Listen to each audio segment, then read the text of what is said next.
Good evening. Welcome to the RIBA. I'm Alan Jones, President of the Royal Institute of British Architects. Thank you for joining us this evening for this RIBA and Vitra talk with Eduardo Souta de Moura. We are thrilled to have you here this evening. We are incredibly excited to continue this programme of talks showcasing the best in contemporary, established and emerging voices in architecture. Our thanks to Vitra Bathrooms, who are partnering with the RIBA by sponsoring this prestigious series. We are delighted to have you, the audience, here with us this evening. Leading architects are speaking at RIBA and Vitra events taking place here in London, across the UK, and also internationally with events in Istanbul, in Turkey. Tonight's lecture will be simultaneously translated from Portuguese into English. In front of you, or on your seat, that's what that lump is that you're sitting on, you will find your headset with a receiver, which you can use to switch between Portuguese and English. If for any reason you find difficulty with your headset during the lecture, please just raise your hand silently and someone will come around to assist you.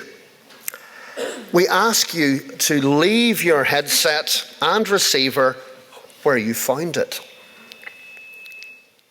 We are thrilled to also be joined by Ros Barr, Director of Ros Barr Architects, who will introduce Eduardo Souta de Moura very shortly. But before I hand over to Ros, a couple of housekeeping points before we begin. You are welcome to keep your mobile phones on, but please do turn them to silent or vibrate. There isn't a fire alarm planned, but if there is, it's the real thing, and the exits can be found at the front and back of the hall. If you are a social media user, feel free to use the hashtag RIBAVitra. There will be an opportunity for questions from the audience at the end, so please do bear that in mind. So that's all from me for now. Ladies and gentlemen, please join me in welcoming Ros Barr.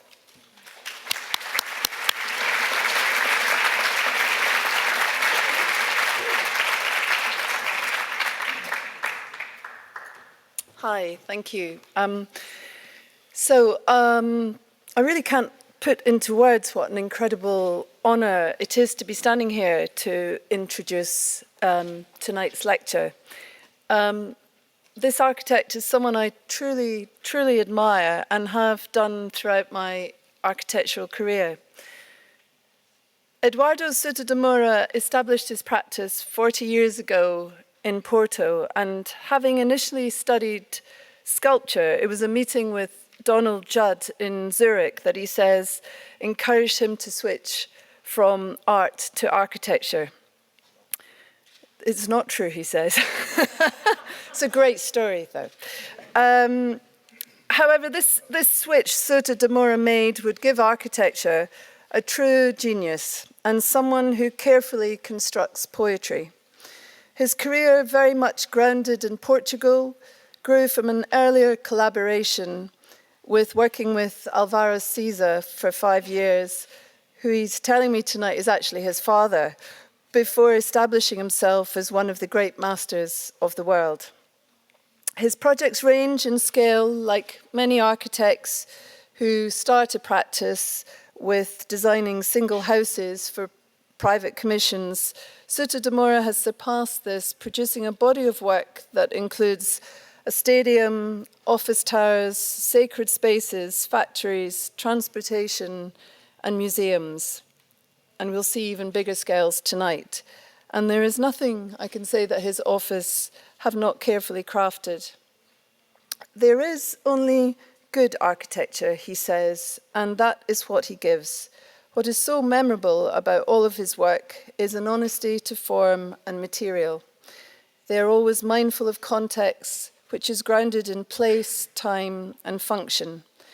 And his work is incredibly intelligent and serious.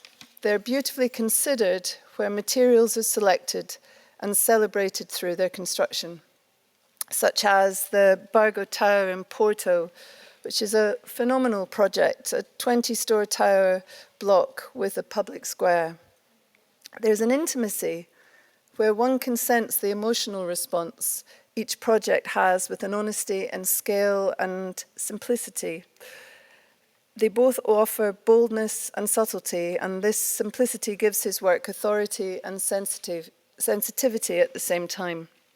He's a world-renowned educator, teaching in Porto, Lausanne, Harvard, Dublin, and Zurich, and has been awarded many, many worthy prizes, such as the Pritzker Architecture Prize in 2011, and more recently a Golden Lion in Venice for the best project in 2018 at the Biennale, where he also, and one has probably seen his Vatican chapel on San Giorgio for the Cini Foundation, which left so many in awe of the simple yet powerful response to the sacred. It is therefore an incredible honour and humbling experience to stand here tonight and introduce this true master of architecture, Eduardo Souto de Moura.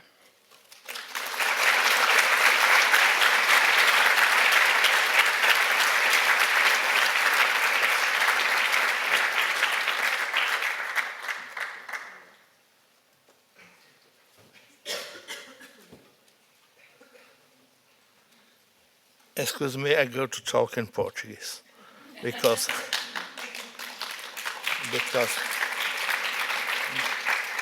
the question is not the words, it's to think in English. I can't to think in English. So I need some translations, and I think that we arrive at to explain my project. Portanto, boa tarde a todos, ou boa noite. Só gostava de fazer à parte sobre a apresentação, porque esta introdução que diz que eu estudei escultura e que conheci o Donald Judd, mas não estudei escultura. Quem estudou escultura foi o Cisa. E o pai pediu-lhe para ele não continuar a estudar escultura e ser arquiteto. E levou-o a Barcelona, mostrar-lhe a Sagrada Família, e disse, como vês, podes ser escultor fazendo arquitetura. E o Cisa nunca perdeu essa vocação de escultor na arquitetura, penso eu. Bom, eu quando fui professor em Zurique, num hotel, encontrei o Donald Judd e estava a pensar em deixar de ser arquiteto. Estava cansado, já estava farto de clientes e queria ser fotógrafo. E tinha lido um livro do Donald Judd, Architecture, em que ele queria deixar de ser escultor e queria ser arquiteto. E então levantei-me da mesa no hotel e fui falar com ele. E tivemos uma manhã inteira a conversar. Bom, mas agora isto não é para contar histórias. Vou explicar os projetos. Isto foi uma instalação que eu fiz. Agora vou mostrar uma série de instalações, que é uma coisa que eu gosto de fazer e geralmente não se publica. E porquê é que eu gosto? Porque é muito rápido. Os projetos demoram muito tempo. Ainda há pouco estava a dizer que estou há 17 anos a fazer o metro de Nápoles com o Cisa, e o último projeto que vou mostrar demorou 7 anos ou 8, que é uma central elétrica. E as instalações são frescas, são rápidas. Uma pessoa pensa e, passado pouco tempo, vê logo realizado. Isto foi a instalação que eu fiz aqui no Royal, na Academy. Acho que sim. É. E o tema, não é preciso tema, mas eu tenho que arranjar um tema. Então o tema é a esbelteza, que é um dos capítulos que o Italo Calvino, o escritor italiano, escreveu num fabuloso livro, 6 lições para o próximo milénio. E uma das lições era a esbelteza, não sei se é assim que se diz, Eu penso que é fitness em inglês. Bom, eu acredito que a história da arquitetura, que a arquitetura é sempre a mesma. Variam os meios, variam os materiais, variam os objetivos, mas a arquitetura em si é uma disciplina autónoma. E acredito no classicismo. Acho que a história da arquitetura é uma sucessão de tempos clássicos e não clássicos. Os egípcios, os gregos, os romanos, depois a Idade Média, que não é clássica, depois vem o Renascimento, que é clássico, depois vem o Barroco, que é um clássico exagerado, não é clássico, depois vem o Neoclássico e por aí fora. E vem o moderno. O movimento moderno, quanto a mim, é um processo de classicismo. Não é por acaso que o Corbusier, quando fazia as vilas, depois sobrepunha os traçados reguladores aos palácios de Florença. Bom, portanto, eu quando entrei na Royal Academy fiquei apaixonado por estas portas, pela espessura dos muros e das paredes. Entretanto, houve uma discussão ou conversas entre os artistas. Eu gosto mais de chamar arquitetos porque acho que a arquitetura não é uma arte. E então eu encontrei e estabeleci relações de estudar uma estratégia com o Francis Kéré. Nessa altura vive em Berlim e agora vive em Munique. E é um amigo e é um arquiteto que eu aprecio. Porque nunca perdeu as raízes africanas. Os outros africanos que eu conheço esquecem-se que são africanos e compram fatos Armani para ver se deixam de ser africanos. Tiramos à sorte e depois discutiu-se os sítios e a mim coube-me, isto é a entrada da Royal Academy, isto é um hall, e a mim coube-me este espaço e depois outro aqui. Eram 2 espaços. Portanto, eu tinha que atravessar esta porta e o Kéré ficou com este espaço. Então fomos almoçar e escolhemos o mesmo tema. Eu escolhi a porta redonda e ele escolheu um instrumento musical africano do país dele. Portanto, a mim o que me interessava era manter a forma e diminuir o material. Eu tinha feito experiências com betão ultra leve e de alta resistência e podíamos fazer betão com as mesmas proporções, com 2 centímetros de espessura, quer o arco, quer o retângulo. Então a minha ideia era colocar uma nova porta encostada à porta antiga e com a rotação de um ângulo para quando se passasse dirigir o percurso para o arco do Kéré. Aqui é a diferença, a arte é autónoma, não tem nada a ver com ninguém, mas a arquitetura somos obrigados a estabelecer relações para ter algum significado. Fizemos um levantamento dos pormenores, que era a única coisa que me interessava, para tentar reproduzir o mais exatamente possível. Construíram-se os moldes em madeira. Foi uma senhora que foi carpinteira. E depois com a tecnologia portuguesa, não é high-tech, é low-tech, construiu-se as peças. E antes de vir para a Royal Academy, quis ensaiar se o arco ou a porta se aguentava. Então fizemos esta maquete, o arco assentou, ficou completo, não caiu, e o Cisa, que estava a fazer também a sua instalação em betão, não acreditava, porque ele disse: você não está bom da cabeça. E ele disse: não, olha que isto não cai. Desenhei também as caixas e os invólucros para não se estragarem, não se partir no transporte para Londres. E aqui sim, ao high-tech inglês, a abrir o caixote. E quando se abriu o caixote, os carpinteiros portugueses não resistiram a escrever Chelsea 3, Porto 0. O que foi desagradável. Claro que os operários ingleses não acharam muita graça. e por coincidência colocaram as peças encostadas às portas. E isto para mim foi a consagração de que estava certo. O outro problema era a segurança. Estas peças eram de betão muito altas e pesadas e com grupos de crianças podiam ser perigosas. Então a Royal Academy pediu a uns professores para estudar umas peças para segurarem e dar mais rigidez ao arco. Então fiz estes croquis em ferro, que estão aqui. Estava na Croácia quando fiz isto, mandei à minha filha e ela desenvolveu. E eram duas portas, uma retangular e outra redonda. E aqui vê-se perfeitamente o convite que há para virar à esquerda e entrar na instalação do Carré. Realmente é a diferença entre arte e arquitetura, em que nós tentamos encontrar relações entre a pré-existência e o existente e a vizinhança, os vizinhos. Isto é a instalação do Carré, que é baseada num instrumento musical africano.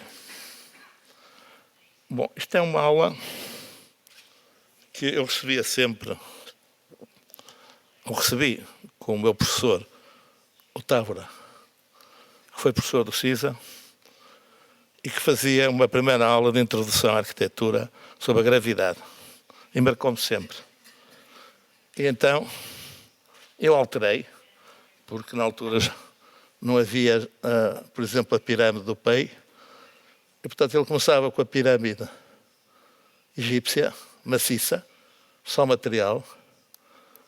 Eu agora introduzi-lhe a pirâmide em vidro do Pei, que está em Paris. Depois o frontão do Parthenon, que vai buscar a forma triangular. E depois a forma de trapézio do Parthenon. E os romanos pegaram nos gregos e puseram uma cúpula, o que dá Panteão. Os barrocos estenderam com braços e depois há derivações mais barrocas, como o Fischer von der Laar, que exagera o apoio lateral, até o Leo von Klenz, que vai buscar de novo a pureza grega. O Schinkel faz o Altis Museum com 14 colunas, penso eu, e o Miss muda o material, usa o ferro e deita fora 12 e fica só com 2. No fim da vida, o Miss ainda tentou fazer uma coluna só. Não sei se se arrependeu, mas depois foi buscar uma forma do Alvaralto. E isto explica a resposta da arquitetura em relação à gravidade, usando sempre a forma triangular. Bom, vemos aqui a pirâmide maciça egípcia, a pirâmide do Lúcio. E a mim pediram-me para fazer uma instalação em Lisboa, na Trienal de Lisboa, num palácio. Eu acho que faltava aqui outra pirâmide, que é a ideologia do movimento moderno, que é o botão, que é a pirâmide do Niemeyer, que faz uma pirâmide invertida. Vemos aqui. Não se chegou a ser construído, não sei porquê, penso que é cara. Então imaginei uma mesa e tem uma pirâmide de pedra, depois uma pirâmide de betão e uma pirâmide de vidro. O palácio estava em ruínas e, portanto, tive que colocar esta estrutura para dar maior rigidez. Portanto, vemos a pedra, o betão e o vidro. Não foi fácil fazer aqui o pormenor. Isto é uma casa que eu fiz há 30 e tal anos. Não me lembro bem. E era uma casa no sul de Portugal, a região mais sul de Portugal, em frente a Marrocos, e fiz este projeto na China, quando trabalhava para o CISA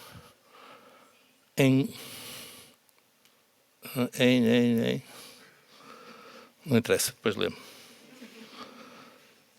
E era uma casa que era um misto, e achei interessante estudar, porque não tinha muito o que fazer, em Macau. Era uma colónia portuguesa e depois ficou chinesa. E então achei interessante ver a relação da arquitetura chinesa com a arquitetura romana. Portanto, é uma forma retangular, quase quadrada, tem um eixo de entrada e depois tem um eixo transversal, que é um corredor mais alto, e no meio onde se cruzam tem um quadrado com uma pirâmide. Depois estes elementos são empolgados porque a casa praticamente não se via e então usei a técnica do Corbusier de colocar estes elementos abstratos. Isto era a casa antiga que foi vendida e comprada por um novo cliente que queria aumentar a casa mais 4 metros para fazer uma nova sala. E queria fazer uma garagem para 4 ou 5 carros.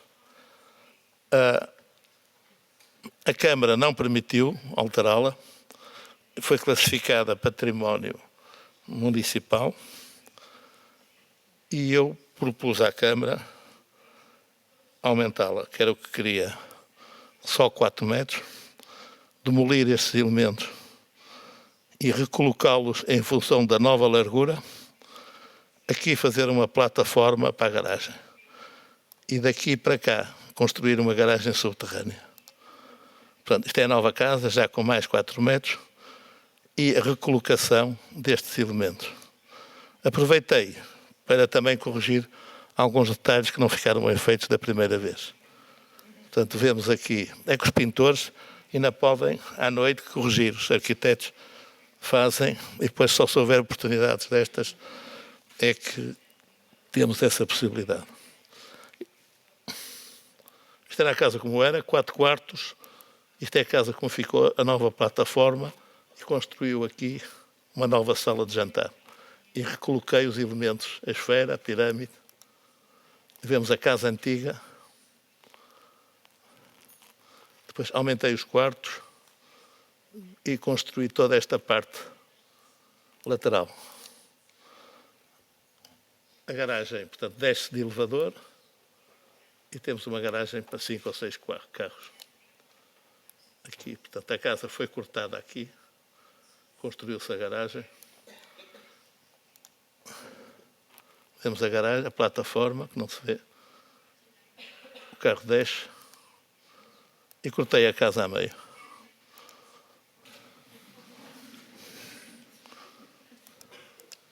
Como a Mata Clark. Demoli a casa, a pirâmide, a cúpula e a Câmara, quando mostrei o projeto o antigo e o novo, não queria acreditar, porque dizia, mas é igual, mas isso é popcorns. Aumentei a 10%. Fez-se a pirâmide, fez-se o novo muro, a garagem, reconstruiu-se o pormenor da laje, do terraço, que era muito grosseiro, ficou mal feito e meteram uma viga. Eu, ao demolir, reconstruí toda esta parte e ficou assim. Ficou muito melhor, porque desmistifiquei aquela virgindade que no património não se pode tocar. Pode-se tocar com cuidado, é preciso estudar, é preciso haver uma razão e, havendo bom senso, fica melhor.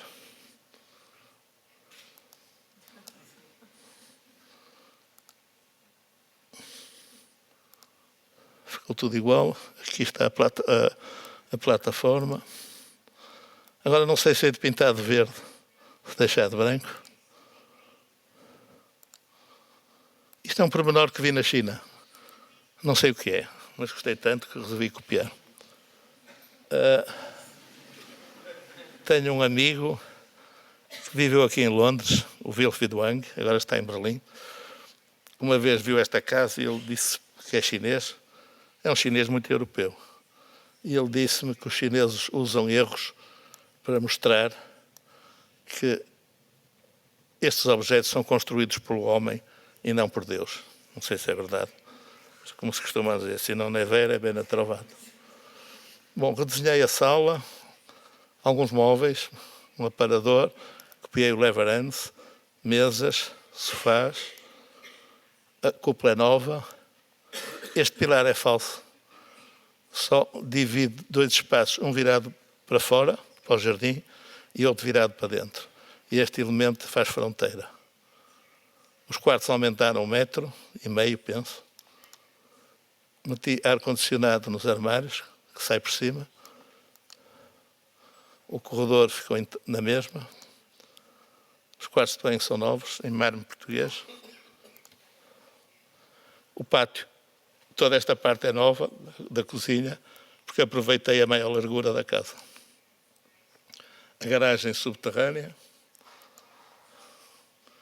E o pilar não toca na cúpula. É de um cinismo impressionante. Mas como é só decorativo, ficou separado 2 centímetros da cúpula. Portanto, quem está aqui sentado deve ficar horrorizado por ver esta junta. Vamos ver. E este armário é feito de madeira maciça e é tirado, eu copio muito, sem complexos, do Leverance. Agora estou a fazer esta casa em Lisboa, num sítio maravilhoso, que é quase onde o Rio Tejo encontra o mar. O mar é ali e temos esta vista maravilhosa. Para trás e para os lados, é tudo horrível. Então, o lote é este. Entra-se, há um grande desnível daqui a aqui e não se pode fazer um caminho porque a rampa é demasiada, exagerada, pendente, a inclinação. Então tem que se ter mais espaço para fazer o desnível. Não sei se são 4 ou 5 metros, já não me lembro. E entra-se e precisamos fazer este percurso para os carros entrarem na garagem. Isso vai provocar, tal como na Vila Savoy, que o resto do chão tem uma parte curva exatamente onde os carros contornam. Portanto, aqui tem uma zona mais ou menos plana e entram aqui os carros, isto é a garagem, e tenho aqui um ascensor, as escadas e um quarto. Em cima tem vários terraços, é a sala com a cozinha, um escritório, e aqui vemos como é que o carro, esta zona é mais ou menos plana, e as pessoas entram na casa neste hall. Em cima são 3 quartos, com quartos de banho. Isto é um recado para o cliente, em que achei que não podia ser só uma curva, isto era a curva para os carros contornarem as casas, mas que devia haver outra curva para tentar equilibrar o volume. Senão era um volume geométrico reto, só com um canto biselado ou lixado. Introduzir aqui outra curva para compensar esta. E para dizer a verdade, nunca fiz uma curva na minha vida. E agora fiz uma exposição no Porto e dei uma entrevista a um jornal espanhol conhecido, o El País. E ele olhou para casa, o jornalista, e disse: então você precisou, só agora é que precisa de fazer curvas. Eu disse: não se pode morrer virgem, portanto agora precisei.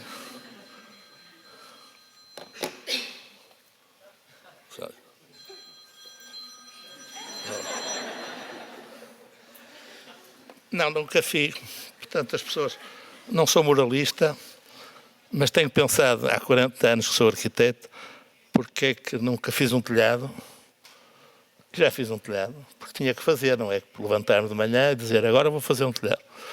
Tive que fazer um telhado. Nunca tinha feito janelas. Fazia sempre panos de vidro, positivo, negativo, numa linguagem neoplástica. E nunca tinha feito curvas. Portanto, aqui tinha um sentido a curva acompanhar o percurso do automóvel. E aqui, para equilibrar o volume, é um quarto vestido que também pode ser em curva. Aqui, quando se entra, temos as escadas e um elevador, e esta janela tem uma vista direta para a porta e é para se ver quem é que está. Bom, isto foi um tormento fazer as janelas. E então eu morria de inveja, ou morro de inveja do Cisa e do Moneu, que de manhã abrem janelas nas casas como lavam os dentes. e tinha muitas dúvidas e foi tudo para férias e eu perguntei ao Cisa. E o Cisa explicou-me, homem, faça as janelas de dentro para fora, uma louça, e vai ver que vai chegar a um resultado. E, portanto, há uma série de alinhamentos daqui e daqui. Para aqui é a linguagem de Corbusier, os terraços. Portanto, vemos esta entrada. Portanto, aqui não tinha dificuldade, era só estudar a estrutura e os terraços. Isto são as duas divisões, a sala e os quartos, a garagem, e o resto são quartos de banho. E temos aqui esta janela que ficou demasiado grande, quanto a mim. Aqui de vez em quando fecho e duvidei se havia de fechar. O betão é betão branco, é um bom construtor e esmerou-se, foi tudo desenhado, mesmo os próprios detalhes. Até que eu estava psíquico, que achava a janela da cozinha demasiado grande. E ainda por cima via-se o vizinho, que é uma casa horrível, em frente a 5 metros.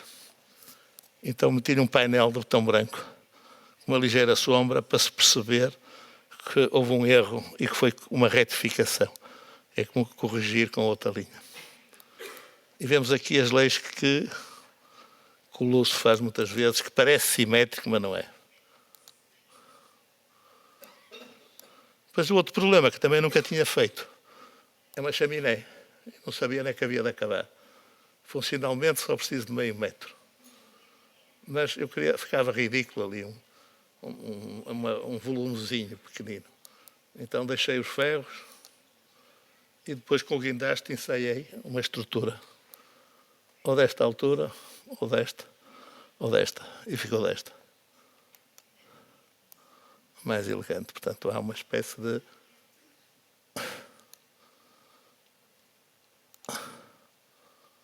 Isto é para ver a casa, porque é que eu fechei a cozinha.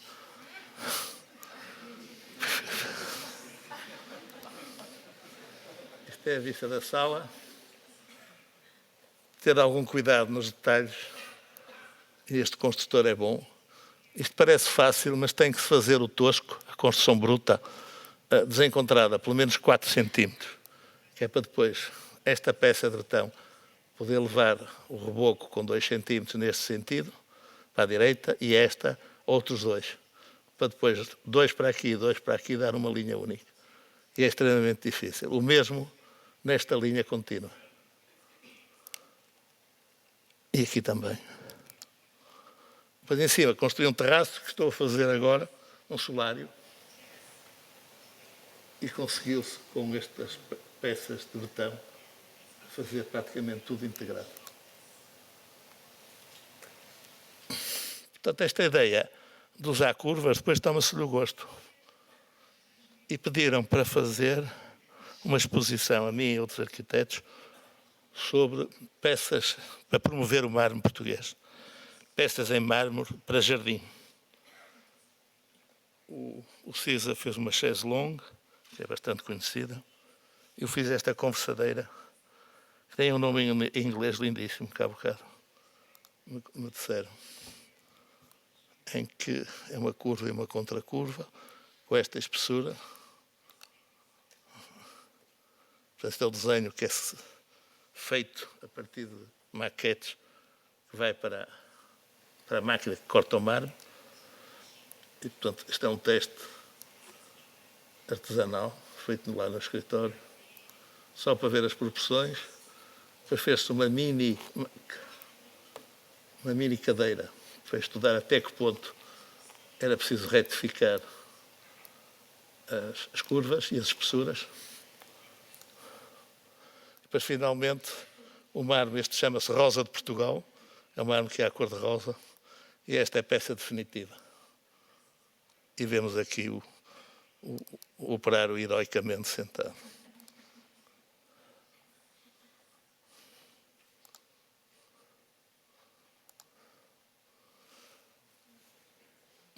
Isto é a Capela no Vaticano, que já se falou na introdução.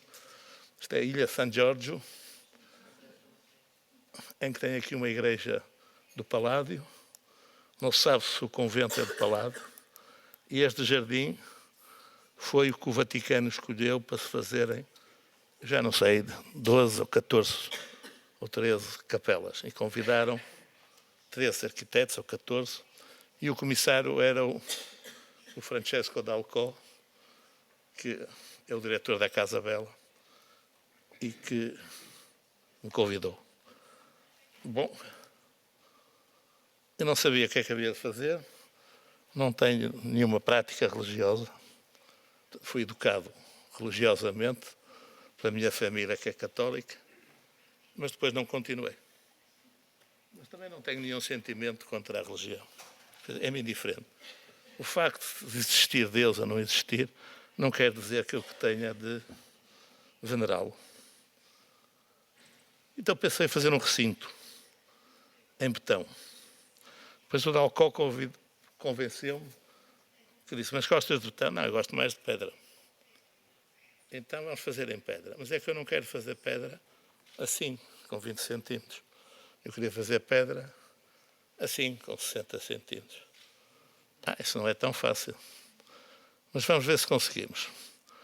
E então fomos a uma pedreira em Vicenza, que é usada muito pelo Chipperfield e que agora, inclusivamente, fez um recinto dentro da pedreira para festas.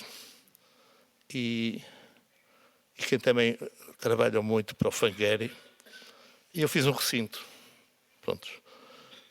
Uma das questões era não entrar diretamente e fazer uma tradição, quase em todas as religiões, que há um elemento que trava a entrada dos maus espíritos. Portanto, procurei uma árvore que filtra as pessoas e a entrada é filtrada assim. Depois desenvolve-se em trapézio. Portanto, vemos o caminho, a árvore.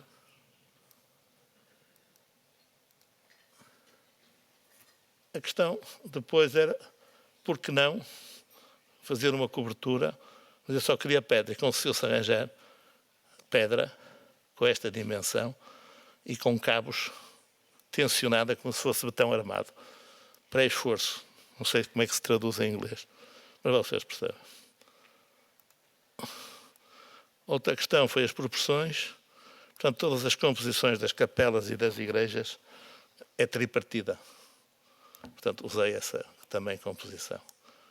E pousei a cobertura em 2 pontos. A questão depois na realização, precisei de um engenheiro e Veneza é tudo água. E, portanto, tinha que se fazer para as fundações uma estrutura de madeira. E, no mínimo, isto tinha que ter 80 ou 60. Então, decidi fazer um muro de 40, mais uma pedra de 40, que dá uma base de 80, e serve para as pessoas se sentarem. Um pouco como nas igrejas, pelo menos em Portugal. Fui escolher a pedra e arranjei a pedra lateral dos blocos, que tem manchas oxidadas. Bom, fomos implantar a capela. Isto é o Dalcó dos joelhos, que eu gosto desta imagem. E fizemos os alinhamentos com a árvore, abrimos as fundações, fiz a maquete para perceber se estava tudo bem, as peças de encaixe. Todos estes pormenores foram copiados no Machu Picchu, em que eles fazem o assemblamento das pedras para travá-las.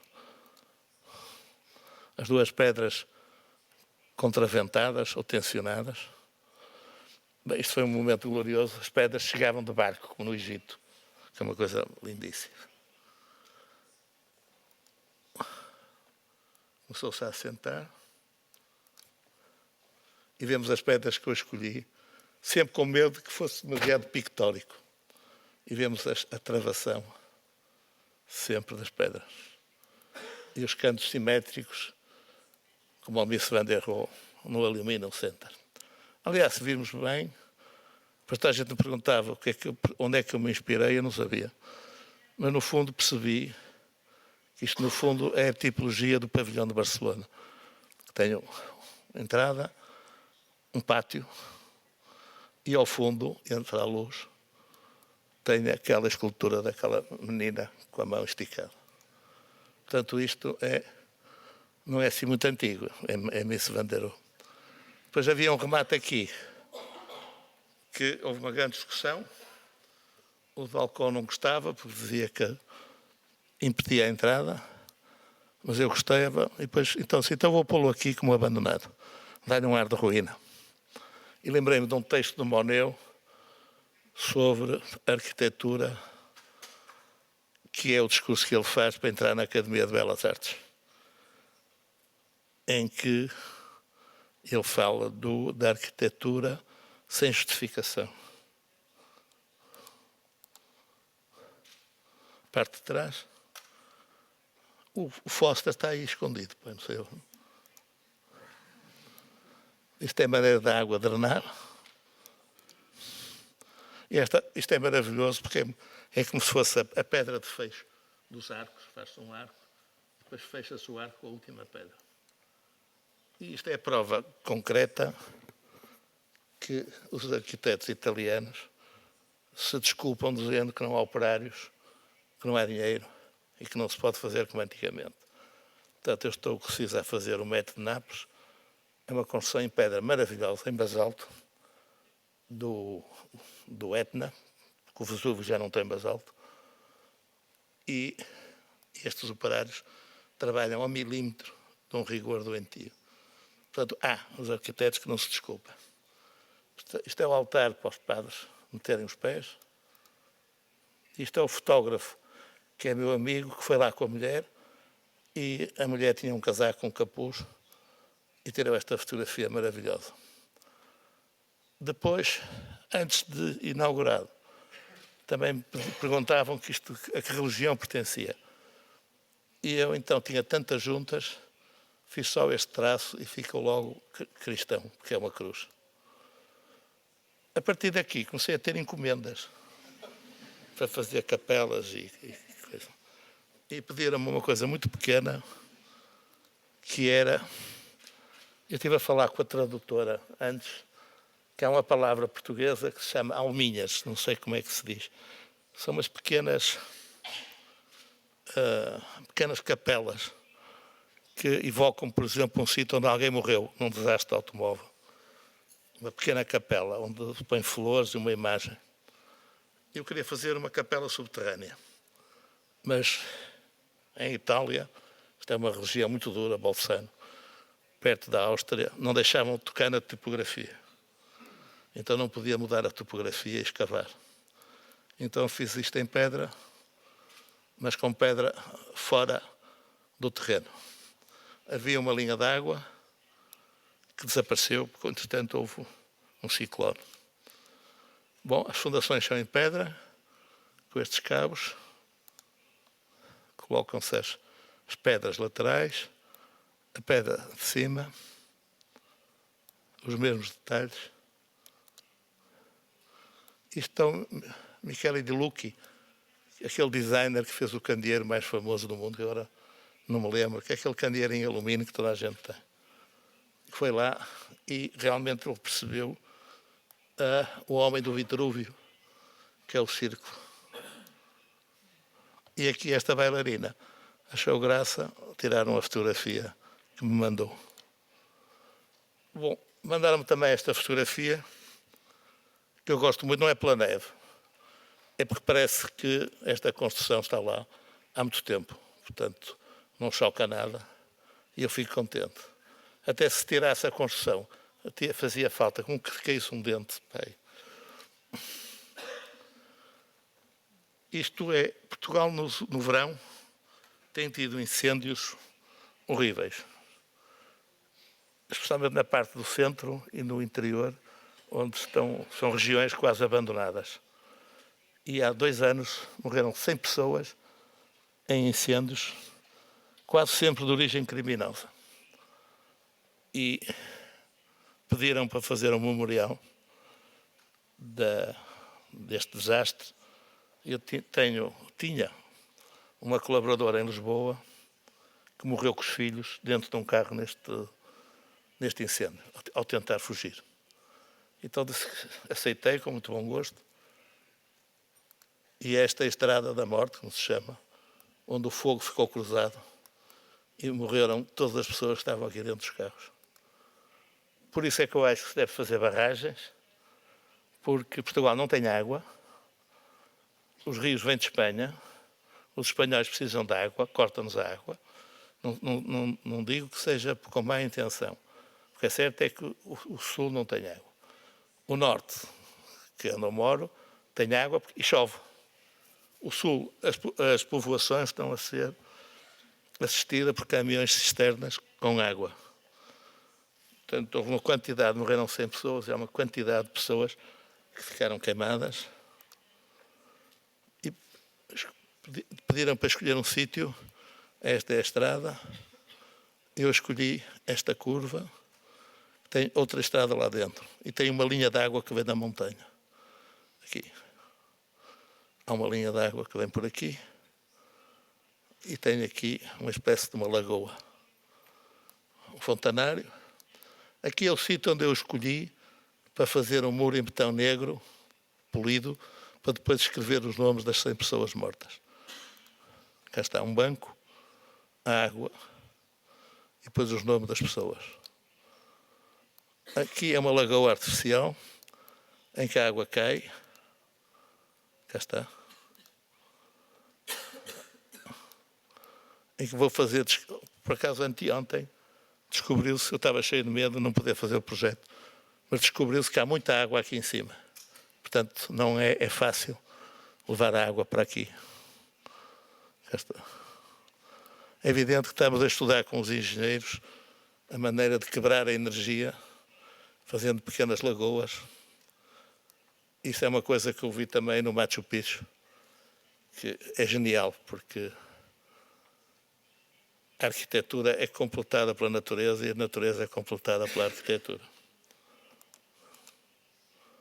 Pronto, este foi o projeto que apresentei aos políticos e expliquei. Perguntaram qual o significado de fazer uma fonte.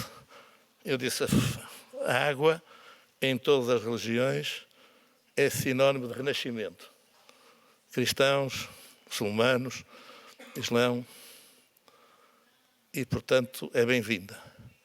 E outra coisa, é que como ninguém fez nada para que isto desapareça os incêndios, os bombeiros, quando isto tornar tudo a arder, podem ir buscar água aqui. Não foi muito bem recebida esta minha explicação, mas o que é certo é que é verdade. Depois pediram para fazer um teatro, porque há uma ópera de um músico checo de homenagem às vítimas. Eu disse que não queria fazer porque é demasiado, tem demasiadas coisas. Portanto, tem a água, que já é uma coisa bonita, tem a fonte, tem os nomes, e agora não queria aqui mais teatro. Como também não há muito dinheiro, que é uma coisa boa, para não haver dinheiro, os projetos ficam melhores. E agora estamos a estudar a gárgula da água que vem de cima.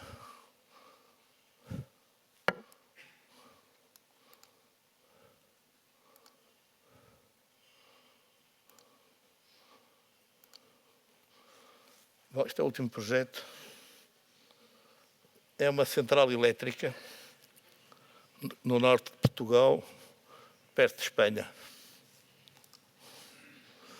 Portanto, este era o projeto que foi feito. Esta ponte existia. Isto é um afluente do Rio Douro. Daqui há uma linha aqui, imaginária. Daqui para trás pode-se construir. E foi por isso que eles fizeram a barragem. Daqui para a frente não se pode construir, mas para a frente tem que se fazer exatamente a central elétrica. Desta linha imaginária para cá é Património Universal da Unesco, que é a região onde se faz o vinho do Porto. Então o projeto chumbou e vieram pedir se eu tinha uma alternativa a fazer para este edifício, que não podia ser construído. Cá está a barragem, a linha, daqui pode-se construir, mas não se podia fazer aqui, não havia distância para fazer a central elétrica, tinha que ser aqui, mas aqui era exatamente já na área, isto é o Rio Douro, da zona de património universal da Unesco. Portanto, isto era o corte do que estava previsto, é um muro de contenção em betão. Eu tinha tido a experiência do estádio de Braga, em que cortei a montanha, assim, e meti o estádio, parte dos equipamentos do estádio dentro de uma pedreira. Então propus cortar um monte, construir uma plataforma, baixar esta máquina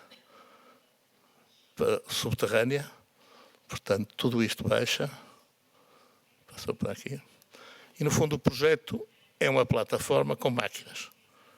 E as máquinas, usei esta analogia, é como um automóvel. Portanto, eu nunca vi que os automóveis não podem entrar nas zonas de património. Não é? Portanto, isso aqui tem uma máquina, tem várias máquinas, os postes, os fios elétricos, e aqui tem portas metálicas. Portanto, é a construção da plataforma, a ponte, os autocarros entram, tem um grande pórtico, tem 2 cilindros, que são os eixos dos dínamos, e aqui são as portas das salas da produção elétrica. Portanto, a plataforma tem só estes objetos, 1, 2, 3, a porta, a sliding door, não sei como é que se diz, que corre, e entra o material para a zona inferior e as portas para as salas da central elétrica. A outra cota mais baixa. Temos aqui uma grande sala onde entram as máquinas. Temos aqui os eixos dos dínamos. E aqui, com uma ponte subterrânea, temos um auditório, um café, um secretariado, uns quartos de banho. Isto é o alçado. Isto é a entrada dos caminhões para dentro da barragem. Isto é a plataforma onde aqui abre e tem esta ponte rolante. Isto é a parte da montanha que foi cortada e que eu fiz furos para plantar árvores iguais. Portanto, era assim, isso foi o que eu propus à Unesco e vai ficar assim. A Unesco disse que se fosse assim, que aceitava, e aceitou. Fiz a maquete, a entrada, o corte, a plataforma. Era assim, e penso que vai ficar assim. E isto são as plantações com esta pendente de oliveiras, em que fazem uma meia-lua em pedra para plantar as oliveiras. E foi o que eu fiz. Fiz buracos para drenar, receber a terra. Isto é a drenagem. Canais em betão cobertos da pedra para ganharem verdura, ficarem verdes. Reforçar a estabilidade de algumas pedras. Eu não queria que se percebesse que a paisagem fosse muito manipulada. Então tentei segurar algumas pedras para mostrar que ela era intacta. E depois fazer muros de rede para as pedras não caírem. Que se podem ver ali em cima.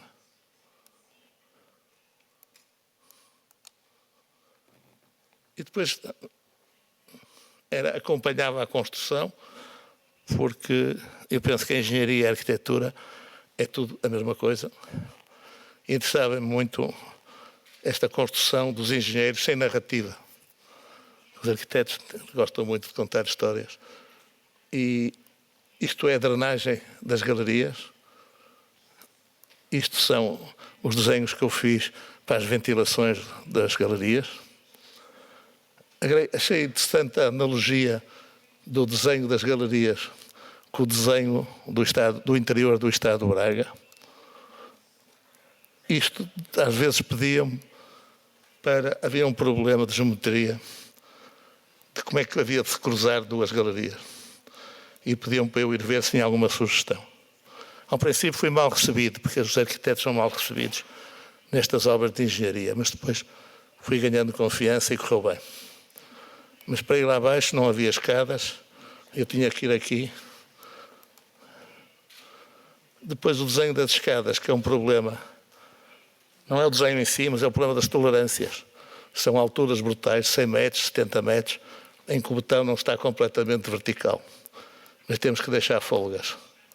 Tal como aqui, o betão não está direito e temos que fazer um aro falso para retificar estas folgas. Outra questão que me interessava é que tanto faz fazer bem como fazer mal. Custou mesmo. Então fazia croquis da distribuição, da parte elétrica e do lettering. Esses eram os tais sítios que era preciso resolver com cruzamentos de abóbodas. Eu fazia sugestões, lembrei-me do Corbusier, na Argélia, com a Vila Adriana.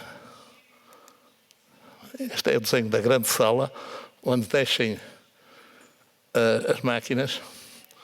Fizemos uma ventilação, uma fissura. Vemos a ventilação com o ar-condicionado, a ponte, e aqui o desenho do eixo do dínamo. E esta porta que existe à superfície é feita de carbono para entrar luz. Tem um ar místico, um pouco de igreja. Ainda tentei que as minhas filhas casassem aqui, mas ninguém quis casar.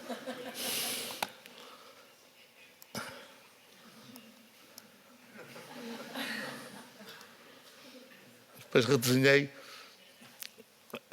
o botão todo, realmente. Depois as pessoas perguntavam, mas qual é a tua intervenção com os engenheiros? A minha intervenção tanto faz fazer de uma maneira como de outra. Depois é preciso redesenhar todas estas proporções e depois retirar e fazer terraços. Fazia estes desenhos. Depois acabamos também por fazer o lettering, que é um problema das escalas, que é difícil, junto aos elevadores. E depois foram-me chamando para fazer o tipo de projetos. Aqui, a entrada de água que vai pelas galerias para a plataforma.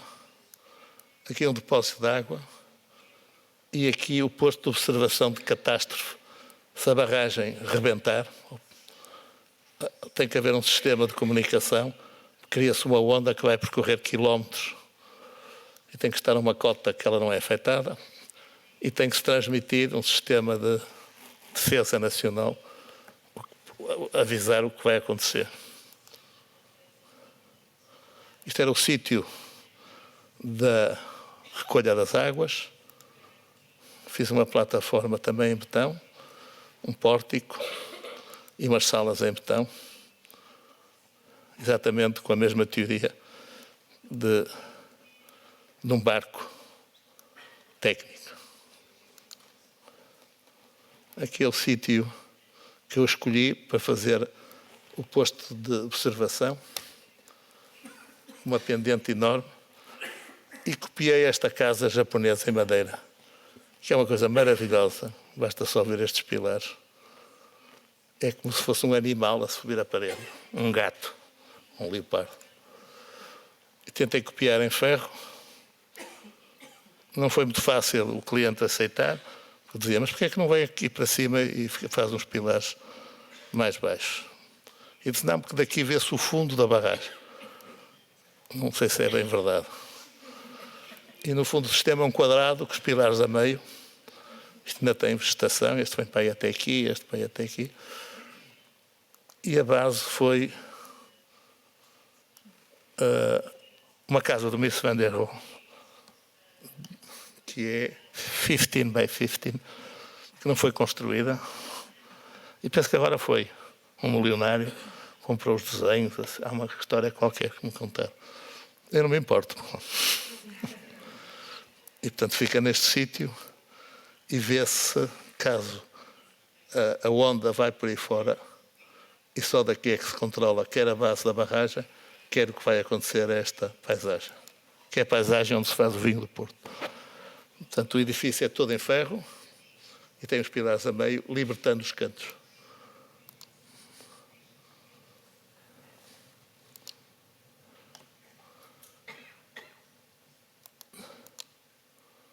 O depósito de água em que tentei encontrar alguma, não ficar uma peça solta, algum paralelismo com a paisagem e que funcionasse tecnicamente à forma da água, e coloquei no eixo da ponte, da porta e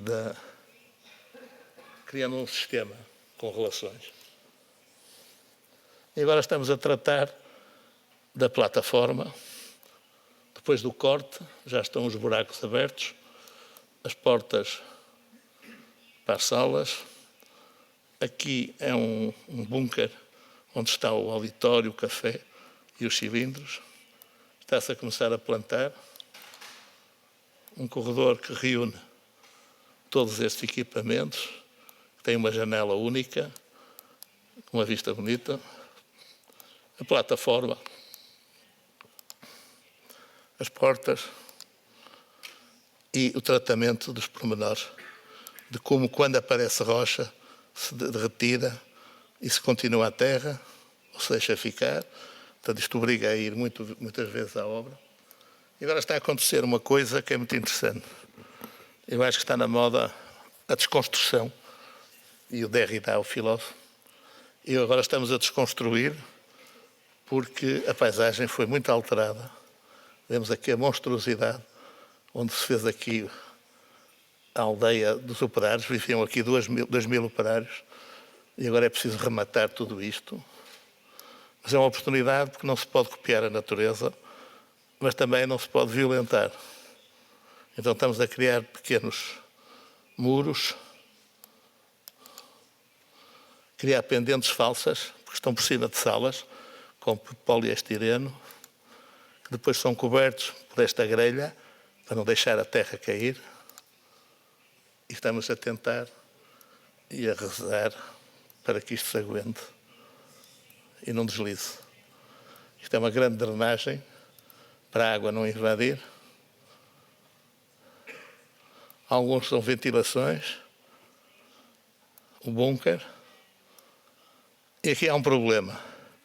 Há uma válvula de descarga na passagem da água da Albufeira para a central. De vez em quando dispara e cai água. Vemos aqui. Está-se a colocar a terra para pôr as árvores nos buracos. E vemos aqui a árvore, a água a correr e a partir estas pedras e a montanha. Então, usei este sistema que é banal, que se usa em Veneza para se fazer piscinas nos canais e poder fazer obras. E, portanto, contém a descida da água. E continuamos na reconstrução da paisagem. Já saiu aquele maciço monstruoso, reconstruir muros de suporte, estradas anónimas, consolidar a pedra com as árvores, fazer a pendente, pequenos muros que tentam reconstruir a tipografia antiga, não natural, que é impossível, mas artificial. E cada vez estamos a ampliar mais a paisagem.